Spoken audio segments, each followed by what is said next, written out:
Hi everyone, this is Mrs. Poyer, one of the counselors at FA. We wanted to put together a quick video explaining how to apply to college when using the Common App. So we'll jump right into it. And if you have any questions, please feel free to reach out to your counselor and we'll answer any more questions that you guys have.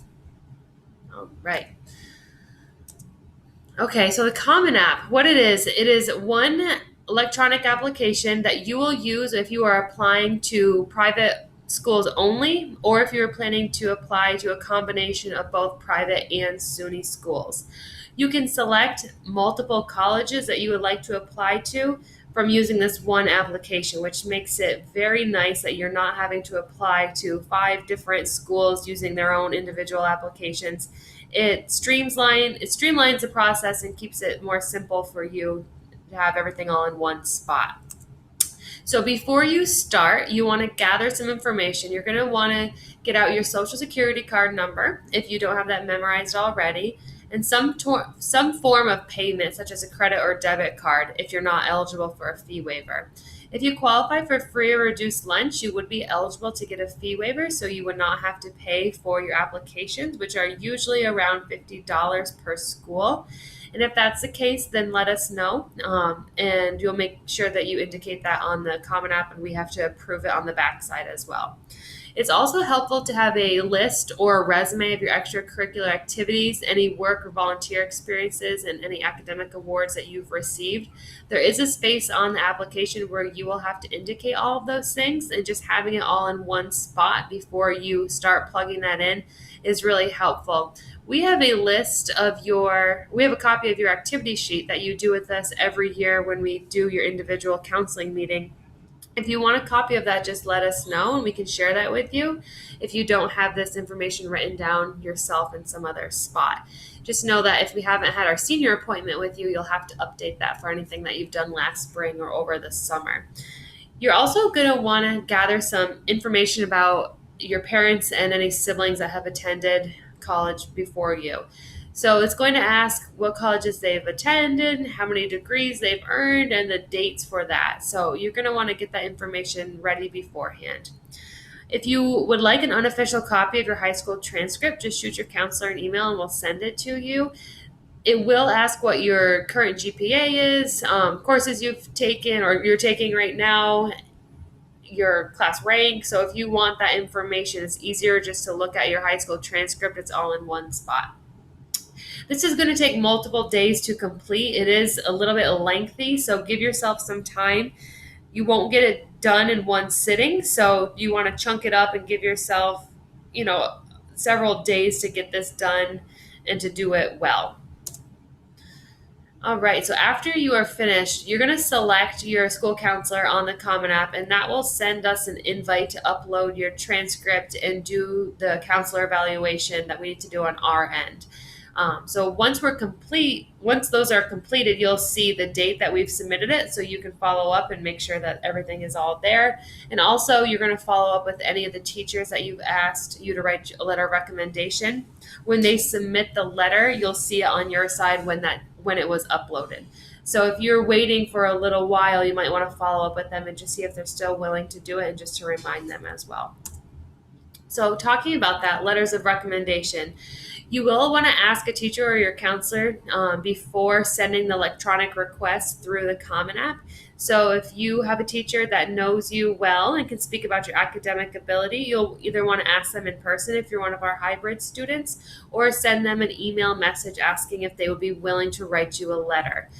Give them plenty of time to do so, and you're also going to want to explain the process. A lot of our teachers are familiar with doing letters through the Common App, but some of them might not be, or they might just need a refresher. So you can let them know that they will be getting a link sent to their email, and that is how they'll upload the letter for you. It'll all be done electronically. You will not see it.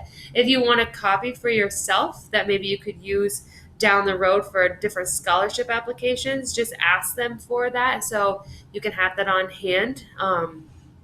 It's nice just to have some letters that you could use later on down the road too. But if you don't, you won't see it. It'll all be uploaded electronically that way. So getting started, you're going to go to commonapp.org. The link is also on our guidance website, or you can just type it into your browser. And when you do that, you'll get to this screen. This is what the homepage looks like for the Common App. When it's your first time logging in, you'll have to create an account over here in the top right-hand corner. So just like we just said with the SUNY video, you don't want to put in your Malone Schools email account. If you don't have your own personal email account yet, please create one and use that. There's a lot of blocks and filters on your school email, so it's always better to use your own personal one and get in the habit of checking that daily. So you'll be a first-year student, and you'll have to create a password, put in your email address, and then make sure you're saving all this information in a spot that you can refer back to. So whether you have a folder on your phone or you have a hard copy folder somewhere, there's going to be lots of passwords and usernames that you're creating for your FAFSA and TAP and your application. So you want to get yourself organized and have all of this in one spot that you can come back to. So we don't know whatever you create, and there's no way for us to go back and find out what this information is. You have to keep resetting it, which takes some time. So I already created an account just to show you. So once you log in, this is what your dashboard will look like. So I created a student account, and this is what it looks like when you log in. So where you're going to want to start is with the Common App. This is the big chunk of it that will take some time to go through.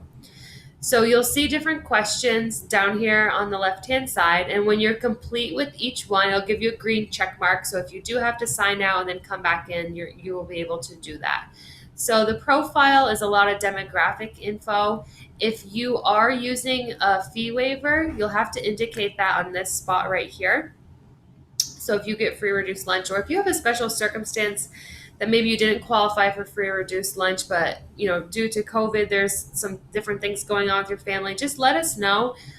Sometimes they might be able to work something out, but if you don't let us know, then we're just kind of going off of those lists. So if you do think that you qualify, then check off yes, and we'll have to verify that on the back side of things as well. Family, this is where you're going to put in the information about your parents and siblings and schools they've attended. Who do you live with? Some information that you might not know, so you want to get that ahead of time before you put it in. Or if they're sitting down with you to help you with this, that's fine too. Education, this is where you might want to get an unofficial copy of your transcript to plug in this info. I already went through and found Franklin Academy, so I just typed it in. You can do our CEEB code, or if you just start typing in Franklin Academy, it'll pop up and you'll select that. Date of entry, so that would be when you entered in September when you were a freshman. It's not a boarding school. You will graduate. And for most of you, for this question, you'll do no change in progression because you're not graduating early or late or taking gap years in between. If you went to any other high school, you'd put that information here. Any other college or university credit that you have, you can indicate in this spot. So if you have some dual enrollment courses from North Country or Potsdam, Paul Smith, or St. Lawrence, you would indicate how many schools you've taken them from. When you've selected which college you are going to attend, you'll also have to request an official transcript to be sent over, but we'll talk about that later on in the school year. Grades, this is where it might be helpful for you to have a copy of your transcript to put those in because it has a class size and your GPA and all the information on there. And we do exact ranking off a weighted system. You'll have to enter your courses for this year, and we are going off a semester system this year, and then you can plug in all the classes that you're taking both in the fall and spring semester. Honors is where you'll put in any academic awards that you've received if you have any. And community-based organizations this is just asking if anyone is helping you with your application. That would be something like Upward Bound. There's no other local community programs that offer this type of assistance, so you would just select 0 if you're not part of Upward Bound. And then you'll enter your future plans and what your career interests are. Testing, this will ask you some questions about the SAT if you plan to take that, and if you plan to send your scores. You'll also have to do that through the College Board, but we'll talk about that when we do the October test for seniors coming up pretty soon. If you don't plan to send any scores or you're not planning on taking it, you just check off no. Activities, this is where you're going to look at your activity sheet or a resume that you've already created and plug in this information. So anything about athletic teams you've been a part of, different clubs, any work that you've done or volunteering, you'll enter this information under activities. And I believe it only gives you 10 activities that you can put in. Some people have more than that, so if you want to put the ones that you've spent the most time doing that really are meaningful and stand out, I would recommend doing that from there. Writing, this is where you'll do your essay. So once you add your colleges, it'll tell you which colleges require it and which don't. If you're on the Common App, there's a good chance that your schools are going to require it. Most of the private ones do, and many of the four-year SUNYs do require it, but not everyone, and it will show you which ones do and which ones don't. So you have the option to pick one of these essay topics, and if none of those stand out to you, the bottom choice is always there for you to select as well, and that's picking a topic of your choice. Once you've completed your essay, I would share it with an English teacher to review it and to read through for any grammatical errors. It's a good practice to have someone check it over before you're sending it off. If you want your counselor to take a look at it too, we don't mind doing that. I've done that for my students in the past. But for the technical side of things, and like I said, like grammar, I think it's best to have an English teacher do it. And a lot of times I even ask them to look over things for me before sending that out. So when you're done with the Common App, you're going to go to the college search, and this is where you're going to add the schools that you plan to apply to. So I'll pretend that I'm planning to apply to SUNY Plattsburgh. So if I just start typing that in, it'll pop up, and then I'm going to click Add College. And let's say I'm also planning on applying to St. John Fisher in Rochester. I can see that, and I'll add college. And I would also like to apply to Clarkson University. So 1 public, 2 private. So now I can see on my colleges, the schools are listed there. So each school has its own set of separate questions they would like you to answer. So you have to go through and answer all those questions. It'll ask you, your preferred start term, what your major is going to be, a little bit about your family, and some other questions that are unique to that school. St. John Fisher will have the same type of thing. You'll have to answer their questions, and same thing for Plattsburgh. All of these also have this same spot for recommenders and FERPA. So this is where you'll invite your counselor and any teacher. So I went through and I did this part already that I was waiving my rights, and I allow the school to release my information. So I allow my counselor to send off my transcript and to upload a recommendation for me. So this is where you would invite your counselor. So you would type in either Mr. Stover, Mrs. McGuire, myself, our names and emails, and then the teacher that you want to send have a letter of recommendation be sent for on your behalf. You would invite them right here as well by putting in their name and their email address. Okay, so you can see actually for St. John Fisher, they don't require any teachers to do that, but you have the option to do 3. Every school is a little bit different. So if I pop back over here to Clarkson, I can see that they do require at least 1 teacher with the option of doing an optional 4.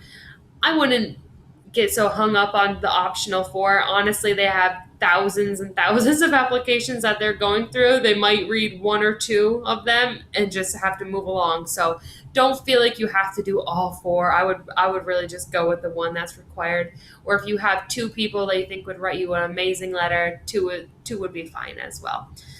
So every school is a little bit different. And then when you're ready, you do review and submit.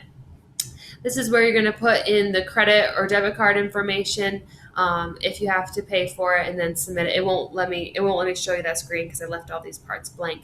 But that's how you would submit. So there is a lot that goes into this. It's not something you're going to get done in one night, but take your time with it. I would start early.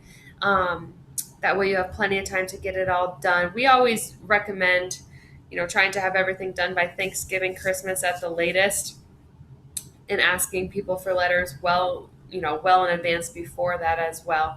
That way you have plenty of time to get everything in and done. I know the whole college process and applying and going looks very different than it has in the past, But this will still at least give you some options, and you can see as the world changes and what the future holds, what your decision is going to be. By applying, you're not committing to anything. You'll have to put down a deposit later on to the school that you select, but at least you'll have some choices that you can kind of discuss with your family and go from there. So if you have any questions, don't hesitate to reach out to any of us. We'll be happy to help walk you through this. If you want to, do it in the Google Meet, or if you're a hybrid student, if we're meeting in person, we'll kind of walk you through step by step and help you get this done. So reach out if you need anything, and have a good rest of your day.